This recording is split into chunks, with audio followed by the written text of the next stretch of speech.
और गुरुदेव भगवान ने क्या बताया सत्संगों में कि दर्शनों से मोक्ष नहीं होता है। मेरी ही महिमा ये चारों वेद गा रहे हैं, सुना रहे हैं। परमात्मा ये करता है, परमात्मा ये करता है, परमात्मा ऐसी लीला करता है, लेकिन मेरे पाने की विधि वेदों में वर्णित नहीं है। अब यहां दो प्रश्न उठते हैं कि एक तो परमात्मा सामने बोल रहे हैं, कह रहे हैं, प्रत्यक्ष खड़े हैं, फिर कहते हैं मुझे पाने का तरीका वेदों में नहीं है।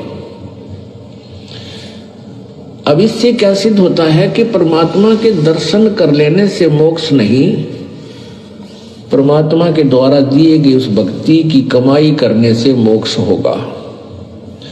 नहीं तो परमेश्वर 120 वर्ष रहे, जिनको अच्छी आत्माओं ने भी दे दर्शन किए, बुरा ने भी किए, जो उनके विरोधी थे उन मार मार कर रहे थे उनके पीछे, उन्होंने भी दर्शन किए। दर्शन से मोक्ष नहीं है, परमात्मा के उस मंत्र से मोक्ष है। मोक्ष का मीन है कि जैसे हम परमात्मा ने हमें विधि बताई है वह कमाई कराएंगे, उस राम नाम के धन को जोड़ेंगे उस भक्ति की शक्ति योग के बल तक, भक्ति के बल से, उस राम नाम की कमाई की शक्ति से हम सतलोक जाएंगे, वहां जाकर के हम परमानेंट सुखी हो जाएंगे। उसको प्रभु प्राप्ति कहा जाता है। परमात्मा यहाँ आए, सभी को प्राप्त थे, दर्शन भी होते थे, लेकिन मोक्ष कोई नहीं, मुक्त कोई नहीं हुआ, क्योंकि हमने परमेश्वर के उस ज्ञान पर विश्वास नहीं किया, न उनके द्वारा दी गई भक्ति की साधना की। तो परमात्मा के नाम से मोक्ष होगा, केवल दर्शन मात्रता नहीं। तो उस समय देखा देखी में, भेड़ चाल में, कोऑर्डिनेटरों के कहने पर इस 8 तारीखों पर जाने के बजाय अगर घर बैठकर ध्यान से सत्संग सुनते तो तुम्हारा भी भला होता, और सतगुरुदेव भगवान की कानूनी जो प्रक्रिया है उसमें भी बाधा उत्पन्न नहीं होती। लेकिन तुमने अपना भी काम बिगाड़ा और गुरुदेव के लिए भी परेशानी उत्पन्न कर दी।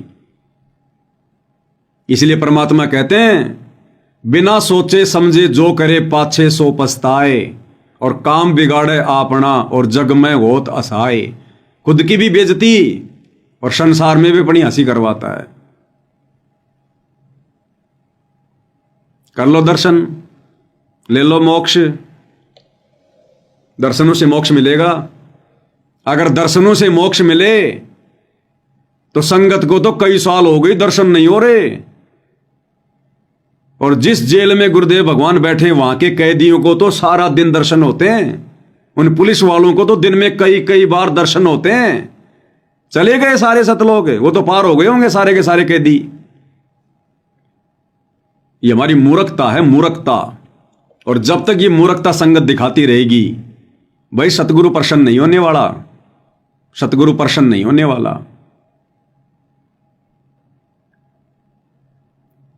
और अब इस 25/9/2025 वाली जमानत के कैंसिल होने के बाद जो वकील हैं वो कह रहे हैं हम हाई कोर्ट में जाएंगे। हाई कोर्ट में क्या करोगे भाई? हाई कोर्ट में जाके, अरे क्या करोगे हाई कोर्ट में जाके? ये कहते हैं हम जो भी करते हैं गुरु जी के आदेश से करते हैं, गुरु जी के आदेश के बिना हम आश्रम वाले एक कदम भी आगे नहीं बढ़ते। अरे तो गुरु जी से पूछ लो ना एक बार हाथ जोड़ के कि गुरु जी आप कब बाहर आओगे, उसी दिन आपकी जमानत लगाएं। क्यों बार बार जमानत लगा के कैंसिल करवा रहे हो? अरे गुरु जी से प्रार्थना कर लो ना, गुरु जी तो समर्थ हैं, भगवान है, अंतर्यामी है, उनको तो पता है। तो जमानत लगाने से पहले गुरु जी से पूछ लो, ताकि गुरु जी तुम्हें बता दें कि बेटा अब की बार जमानत नहीं मिलेगी, मैंने मेरी दिव्य दृष्टि से देख लिया है। क्योंकि हिसार जेल में बैठकर जब गुरु जी ये देख सकते हैं कि कौन गुरुद्रोही है, तो गुरु जी ये नहीं देख सकते कि मेरी जमानत होगी कि नहीं होगी। और जब गुरु जी कहते कि हाँ भाई अब की बार मैंने देख लिया मेरी जमानत होगी, अरे तो उसी दिन जमानत लगाओ ना। क्यों बार बार इस जमानत का ड्रामा कर रहे हो तुम? क्यों नादान संगत को मूर्ख बना रहे हो तुम? होशियार बन रहे हो कि हम गुरु जी के पक्ष में हैं, हम गुरु जी को बाहर निकालना चाहते हैं, देखो हम गुरु जी की जमानत लगा रहे हैं, और रुकवा भी देते हो। तो भाई हाईकोर्ट में जाके क्या करोगे?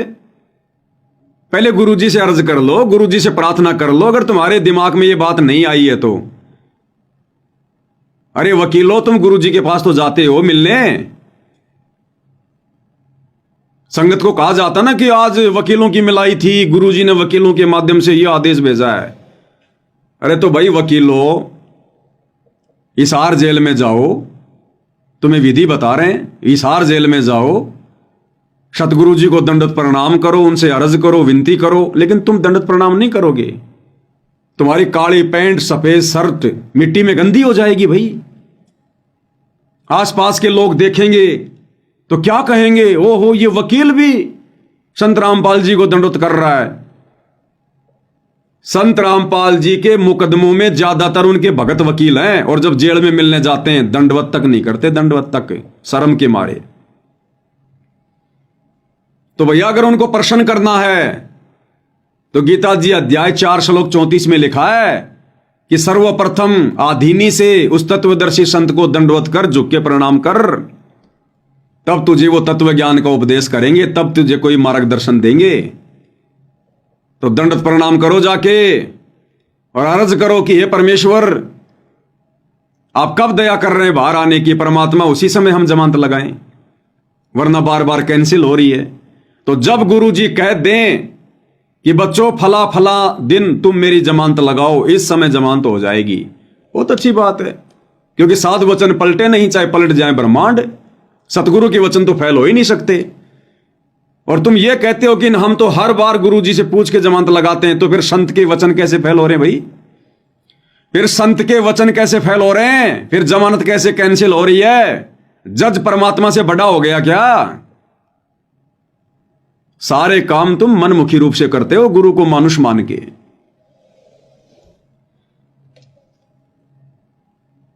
और ना भाई और बहनों ये सत्संग सुनते, अगर ये जेल से आने वाले विशेष संदेश भी ध्यान से सुन लेते ना, जिस प्रकार से हम सत्सेवक भाई बहनों ने सुने ध्यान से, तो काफी कुछ समस्या हल हो जाती। बार बार इनको जमानत लगाने की जरूरत ही ना पड़ती, एक ही जमानत में काम हो जाता, एक ही जमानत में। गुरुदेव भगवान ने क्या कहा हिसार जेल से आने वाले विशेष संदेश में, अपने जेल में रहने के विषय में, क्यों गए हैं, किसने भेजा है और कब बाहर आएंगे। गुरुदेव कह रहे हैं किसी और का ब्योत नहीं है जो इस दास को जेल में बैठा दे। अपने आप को छुपाते हुए कह रहे हैं उस कबीर भगवान का आदेश है, उनकी रजा से मैं जेल में बैठा हूं, और जब उनकी दया होगी तभी मैं बाहर आऊंगा। फिर तुम क्यों बार बार जमानत लगा रहे हो? गुरुजी से तुम ये अर्ज करो कि गुरुजी आप अपने कबीर भगवान को प्रसन्न करो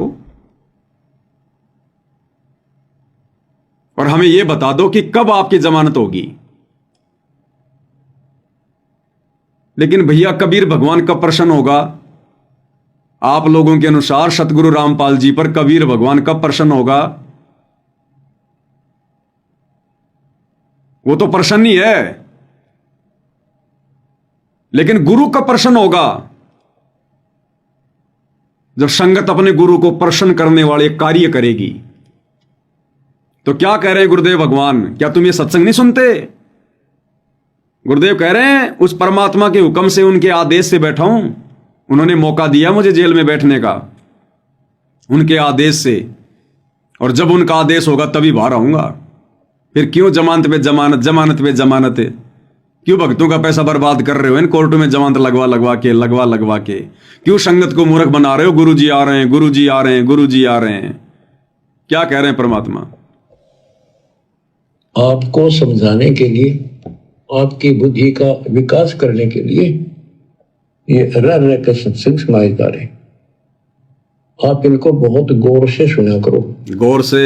एक तो बात देखो, थोड़ा सा विचार करो। अब सुनो, अब परमात्मा की रजा हुई दास को कहाँ रखा गया है? जेल में। ये उसका आदेश है, किसी और का ब्योत नहीं ऐसा कुछ करते। अब परमात्मा की रजा हुई दास को कहाँ रखा गया है? ये उसका आदेश है, किसी और का ब्योत नहीं ऐसा कुछ करते। अब परमात्मा की रजा हुई दास को कहाँ रखा गया है? जेल। ये उसका आदेश है, किसी और का ब्योत नहीं ऐसा। क्या कह रहे हैं गुरुदेव भगवान? ये उसका आदेश है, अपने आप को छुपा कर कह रहे हैं कि उस कबीर भगवान का आदेश है, किसी और का ब्योत नहीं है। यानी किसी और की औकात नहीं है, ना किसी जज की, ना किसी प्रशासन की, जो उनको जेल में बैठा दे। कह रहे हैं ये उनका आदेश है, किसी और का ब्योत नहीं है, किसी और की औकात नहीं है जो ऐसा कर दे। अरे तो आश्रम वालों, गुरुजी से प्रार्थना करो कि गुरुजी आप अपने कबीर भगवान से पूछो, फिर आपकी जमानत कबीर भगवान कौन से दिन करवाएंगे, और आप हमें बताओ, फिर उसी दिन हम जमानत लगा दें। अब उसी की कृपा से आपको प्रिय अमृत वर्षा कराई जा रही है, और कहां से हो रही है? कदे सपने भी ना लेना इन बातों के, और ये ज्यादा नहीं हुआ करती। और इसमें भी आना कानी रखते हो, सत्संग सुनने में आलस करते हो, टाइम नहीं है, काम हो गया था, तो फिर अभी आप बहुत कच्चे हो, बहुत कच्चे हो। कच्चा हीरा करके हो नहीं सह गणमार, ऐसा यौमन हो रहे तो लेखा ले करता। तो इसलिए आपको पक्का हीरा बनाने के लिए ये सत्संग छुड़ाया जाता है। अरे कम से कम ये हिसार जेल वाले विशेष संदेश ही सुन लेते भाई आश्रम वालों, तो तुम्हें बार बार जमानत लगाने की जरूरत ही नहीं पड़ती।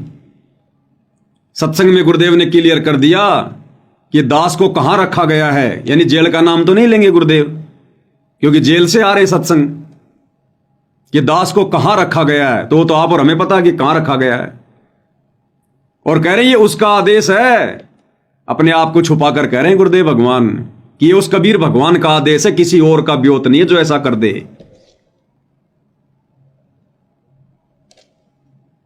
हाई कोर्ट में जमानत लगाएंगे, तुम चाहे सुप्रीम कोर्ट में चले जाओ, तुम चाहे इंटरनेशनल कोर्ट में चले जाओ, जब तक ये भगवान प्रसन्न नहीं होगा,